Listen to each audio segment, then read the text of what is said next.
에스겔서 제36장 33절부터 38절까지 말씀 보려고 합니다. 에스겔서 36장 33절부터 마지막 38절까지 말씀입니다. 우리 찾으셨으면 같이 읽도록 합니다. 시작. 주 여호와께서 이같이 말씀하셨느니라. 내가 너희를 모든 죄악에서 정결하게 하는 날에 성읍들에 사람이 거주하게 하며 황폐한 것이 건축되게 할 것인즉 전에는 지나가는 자의 눈에 황폐하게 보이던 그 황폐한 땅이 장차 경작이 될지라. 사람이 이르기를 이 땅이 황폐하더니 이제는 에덴 동산 같이 되었고 황량하고 적막하고 무너진 성읍들에 성벽과 주민이 있다 하리니 너희 사방에 남은 이방 사람이 나 여호와가 무너진 곳을 건축하며 황폐한 자리에 심은 줄을 알리라. 나 여호와가 말하였으니 이루리라. 주 여호와께서 이같이 말씀하시니라. 그래도 이스라엘 족속이 이같이 자기들에게 이루어 주기를 내게 구하여야 할지라.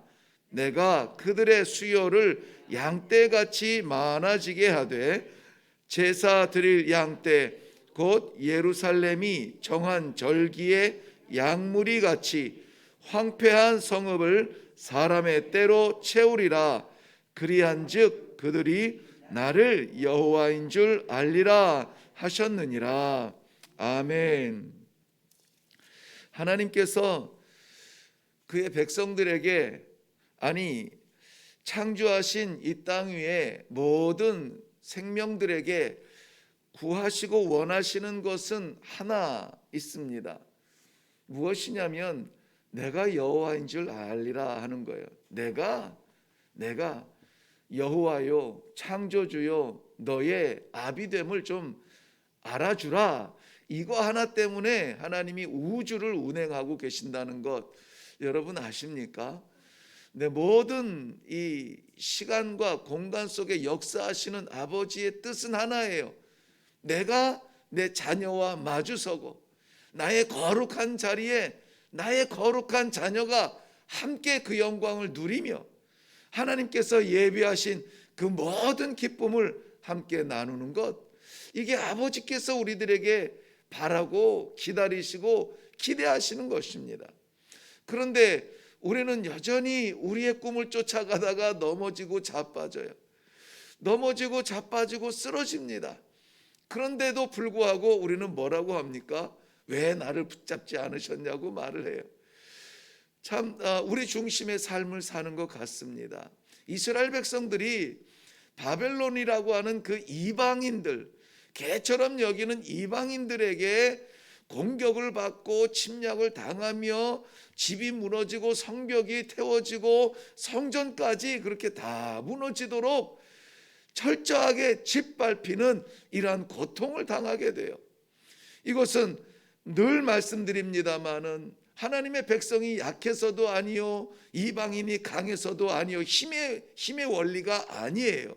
하나님의 백성이 하나님의 자리에 다른 것 갖다 놓고 나 여호와인 줄 좀 알아라 이거 모르니까 그거 알게 하시기 위하여서 하나님이 몽둥이를 드시고 채찍을 들어서 나를 바라보라고 그렇게 역사를 이루시는 것입니다.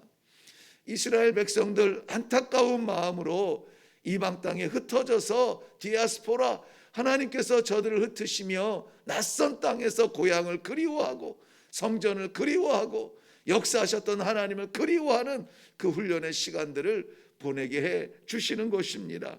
그런데 하나님은 그렇게 그의 백성을 포기하지 아니하시고 유기하지 아니하시고 버리지 아니하세요. 생각하시고 계획하셨던 그 뜻을 이루시는 날에는 회복시켜 주실 줄로 믿습니다. 이스라엘 백성들 끌려가는 당시에는 몰랐습니다. 선지자들이 외쳤지만 듣지 않았습니다. 그런데 오늘 말씀에 보면은 하나님께서 그 이스라엘 백성들을 불러오시는 날이 있어요. 33절 볼게요. 33절, 내가 너희를 모든 죄악에서 뭐하게 하는 날? 정결하게 하는 날. 정결하게 하는 날. 이 날은 무슨 날이냐면 회복시키시는 날이에요. 회복시키시는 날, 다 빼앗기고 남은 것 없고 상처투성이에 소망이 없는 저들에게 하나님께서 정결하게 하시는 날을 정하셨습니다. 하나님이 정하셨어요. 이스라엘 백성들이 간절히 구해서 그날 돌아오는 것이 아니라 하나님이 정하셨어요. 지금 이 시대에 이 말씀 중심에 목회하는 것이 참 쉽지 않습니다. 쉽지 않아요. 그저 우리가 필요한 이야기, 우리의 간지러운 부분들을 좀 긁어주고 연약한 부분들을 좀 세워주고 듣고 싶어하는 이야기들을 하는 것은 어렵지는 않습니다. 그저 뭐 자료 몇 군데만 뒤적거리면 돼요. 그런데 하나님의 말씀을 증거하고 하나님 말씀 중심에 그러한 이 교제를 갖기 위해서는 쉽지 않은 결단을 해야 됩니다. 뭡니까? 우리의 생각을 지워버리고 아버지께서 뭐라고 하시는지를 나누는 거거든요. 그런데 아버지께서 나누시는 그 말씀의 대부분을 보면은 너무 안타까운 말씀들이 담겨져 있어요. 내 백성이 나를 잃어버리고 내 백성이 내 자리에 우상을 세워놓고 내가 아비인 것을 까먹고 잊어버리고 포기하고 버리고 그리고 그 자리에 우상 세워놓고 오죽하면은 온 이스라엘 온 유다 땅이 이 우상으로 가득 찼다고 산과 골짜기에 심지어는 성전마다 세워놓은 예배 처소마다 우상을 세워놨어요. 그것을 청소하고 치워야 하는 아버지의 마음이 얼마나 아프셨겠어요. 그래서 그 사랑하는 백성들을 이방의 땅으로 보내시는 거예요. 잠시 비워놓죠. 그리고는 하나님께서 정하십니다. 내가 내 백성을 정결케 해야 되겠다. 회복시켜줘야 되겠다. 회복을 위하여서 아버지께서 이 날을 정하고 계시는 것입니다. 그 회복은 하나님께서 우리들에게 주시는 선물 같은 날이에요. 오늘이 바로 우리의 심신이 정결케 되어지는 하나님의 회복의 날이 되기를 바랍니다. 회복이 된다는 것은 황폐한 것들의 회복인데요. 오늘 본문 말씀을 읽으면서 황폐하다는 단어들이 계속해서 나와요. 33절 보면은 황폐한 것이 어떻게 회복되는지 기록하고 있어요. 회복한 것이 건축되게 할 것이다. 34절 말씀에 보면은 황폐한 것이 경작될 것이다. 장차 경작될 것이라고 해요. 35절 말씀에는 놀라운 축복의 말씀이 있는데요. 황폐한 것이 어떻게 될 거라고요? 에덴 동산 같이 될 것이다 라고 말씀하세요. 폐허가 됐고 불타버린 황폐한 예루살렘, 마치 우리의 살아가는 날마다의 심령처럼 쪼개지고 마른 마음으로 답답하여서 갈급한 심령을 하나님께서 건축시키시고 다시 경작하시고, 경작한다는 것은 소산물을 기대하는 것입니다. 하나님의 꿈을 가지고 회복시키시는 거예요. 그리고 에덴 동산 같게 하겠다. 에덴 동산은 하나님과의 완전한 그러한 교통이 일어나던 자리였습니다. 자, 그런데 만약에 이스라엘 백성들 70년을 마치고 예루살렘에 돌아왔어요. 약속대로 왔습니다. 그들 눈에 보이는 것은 무엇일까요? 여전히 황폐한 땅이겠죠. 이것이 회복이란 말인가? 순간 의심스러울 수도 있습니다. 그런데 하나님의 약속은 반드시 이루어진다는 것 우리 꼭 믿으시기를 바랍니다. 우리가 생각하고 우리가 계산하고 경험하고 했던 모든 것들을 뛰어넘어서 하나님의 약속이라면 무턱대고 붙잡으세요. 그거는 확실합니다. 그거는 확실해요. 어떤 때는 오히려 나의 어떤 의지보다 나의 작정보다 확실한 게 뭐냐? 아버지의 약속이세요. 그래서 아버지의 약속이 있는 신앙이 무서운 겁니다. 그저 아무것도 없는 것 같아도, 죽을 것 같은데도 그 입에서 찬송을 해요. 왜 그렇습니까? 아버지의 약속 때문에. 이 아버지의 약속은 어떻게 우리가 알 수 있습니까? 말씀을 통하여서 우리들에게 날마다 주시는 약속입니다.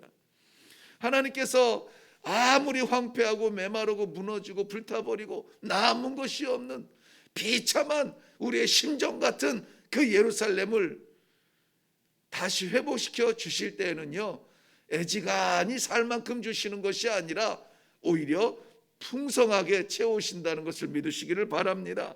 37절 하반절 말씀 보면요, 내가 그들의 수효를 양떼같이 많아지게 하겠다고 약속해 주세요. 그런데 38절은 더 선명하게 말씀합니다. 황폐한 성읍을 사람의 때로 채우리라. 사람의 때로 채우리라. 바벨론의 공격을 받을 때 무너진 사람들, 죽은 시체들 널브러져 있을 것이고, 끌려갔던 사람들로 인하여서 텅 빈 예루살렘, 거기에 남은 사람들은 그저 볼품없다고 인정하는 그런 사람들이 남아있는 그 땅 위에 하나님께서 사람들로 때로 이루어 채우겠다라고 말씀하세요. 풍성하게 하고 채워주는 것, 이거 하나님의 주특기 아닙니까? 하나님의 주특기, 이 마른 막대기 같은 아브라함 한 사람, 그 한 사람에게 한 가족 이루는 정도로 끝나는 게 아니, 아들 하나 주는 걸로 만족시키지 않으세요? 어떻게 채우십니까? 하늘의 별과 같이, 바다의 모래와 같이 큰 민족을 이것이 아버지의 통이에요. 아버지의 그 품입니다. 이 정도 꿈을 가지고, 이 정도 계획을 가지고, 이 정도 섭리로 이루시는 그 아버지 앞에서 뭐 이거 해달라 저거 해달라 우리가 달라고 하는 것, 그거 너무 매이지 않기를 바라요. 아버지 뜻대로 이루어지기를 원합니다. 아버지 뜻만 구해도 우리가 상상할 수 없는 풍성함으로 채워주실 것입니다. 그리하여서 좀 더 벌겠다고, 좀 더 오르겠다고, 좀 더 유명해지겠다고 거기에 매이지 말자고요. 우리가 오히려 매일 것은 무엇이냐? 아버지의 회복의 뜻을 매이면은 상상할 수 없는 풍성함으로 채워주십니다. 일가족 70명이 애굽으로 들어갔습니다. 4대 만에 몇 명이나 됐습니까? 장정만 60만 명이에요. 이게 계산으로 나옵니까? 안 나와요. 그런데 하나님께서는 그렇게 하시잖아요. 이 히브리 여인들의 이 출산을 산모들도 제어할 수 없이 생명을 그렇게 출산을 하게 돼 있어요. 풍성하게. 하나님께서 계획을 가지고 계시고 이루실 때는 우리는 그저 아멘으로 그 풍성함을 누리면 되는 것입니다. 그런데요, 보세요. 이스라엘 백성들이 하나님이 여호와 되심을 잃어버리고 잊어버리고 우상을 섬기다가 매를 맞고 바벨론에 끌려갑니다. 철저하게 피폐해집니다. 남은 것이 없이 다 무너집니다. 그럼에도 불구하고 하나님께서는 회복시켜 주신다, 아니 풍성하게 채워주신다 약속하시고 그것을 이루어 주십니다. 그런데요, 오늘 이 말씀 가운데 제가 나누고 싶은 것은 저는 제목으로 정했습니다. 그래도 구하라 하는 제목에, 그래도 구하라. 우리 한번 말씀 볼까요? 36장 37절 한번 같이 읽어요. 시작. 주 여호와께서 이같이 말씀하셨느니라. 그래도 이스라엘 족속이 이같이 자기들에게 이루어 주기를 내게 구하여야 할지라. 내가 그들의 수요를 양떼같이 많아지게 하되. 아멘. 회복은 하나님께서 작정하셔서 반드시 이루실 것입니다. 우리가 침묵해도 돌들을 통해서라도 그 이름을 찬송하게 하실 것입니다. 그런데 하나님이 기다리고 있는 것은 무엇이냐? 그래도 네 마음을 듣고 싶다. 그래도 네 목소리 듣고 싶다. 그래도 기도의 자리에서 나와 이야기 나눈 네 모습 보고 싶다. 아니, 자녀가 학교에 다니면은 뭐 학비 낼 때쯤 되는지를 몰라서 이렇게 가만히 있는 게 아니거든요. 이야기하고 싶거든요.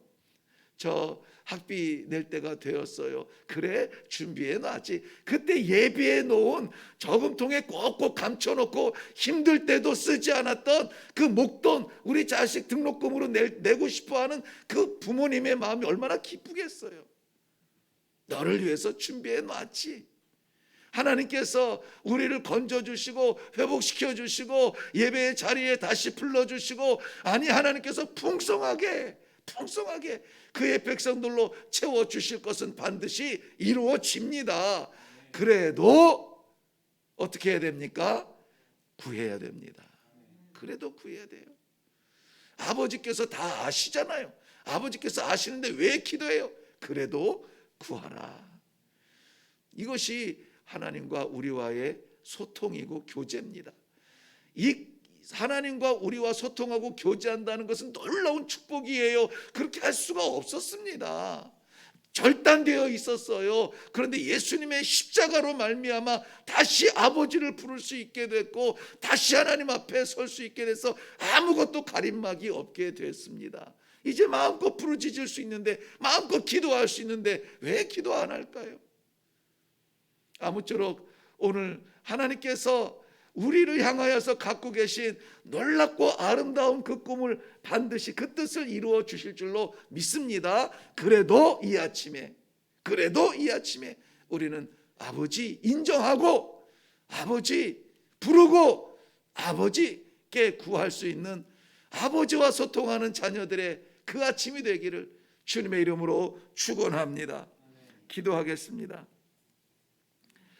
살아계신 하나님 아버지, 주의 백성들이 말씀 앞에 서서 말씀 받고, 그래요 아버지, 우리 입술 열고 우리 가슴 열고 하나님을 아버지라고 부릅니다. 아버지와 소통하기를 원하여서 기도합니다. 아버지, 주의 뜻을 세워주신 것 소중하지만 주의 뜻을 이루어 주시옵소서. 기도하는 주님의 백성들 되게 하여 주옵소서. 그리하여서 이 모든 일들 일어났을 때에 하나님께서 이루신 하나님의 뜻이 우리의 기도와 간구 하나가 되어서 아름답고 멋있게 이루어졌다고 간증할 수 있는 귀중한 성도들의 신앙이 되게 하여 주시옵소서. 감사드리오며 예수님 이름으로 기도하옵나이다. 아멘. 예수님을 독생하신 아들을 이 땅에 보내시고 십자가에 못 박으시고 죽음 가운데 모든 피를 다 쏟으셔서 우리에게 구원의 길이 열리게 하신 하나님의 은혜, 이거는 하나님께서 정하신 거예요. 그렇게 되실 것입니다. 그런데도 예수님은 기도합니다. 아버지의 뜻대로 되기를 원합니다. 오늘 우리 그 심정을 가지고 우리 삶 가운데 이루실 아버지의 큰 꿈, 섬세한 우리들의 감춰진 마음까지 다 아시는 아버지께서 들으시고 응답하실 그 꿈 이루어 주시옵소서. 우리 다 같이 이 시간에 기도할 때 내 삶이 아니라 아버지의 뜻이 나타나는 이 하루가 되게 하여 주옵소서. 그리고 우리의 마음속에 하나님께서 주신 간절한 기도의 제목들 좀 더 충성하게 하옵소서. 복음 전하게 하옵소서. 성도답게 살게 하옵소서. 선교의 현장의 영혼들을 사랑하게 하여 주옵소서. 이사간 우리 이웃들 이사간 곳에서 예수 믿게 하여 주옵소서. 우리의 자녀들 흩어진 곳에서 하나님 떠나지 아니하고 하나님 뜻을 쫓아가는 성도의 삶을 살게 하여 주옵소서. 하나님 다 아시지만 이 시간에 우리 간절한 마음속에 담겨진 기도의 제목들 아버지께 그래도 구함으로 말미암아 응답받고 사는 귀한 하루가 될 수 있기를 바랍니다. 우리 다 같이 그래도 아버지 앞에 구하는 시간을 갖겠습니다. 다 같이 기도하겠습니다.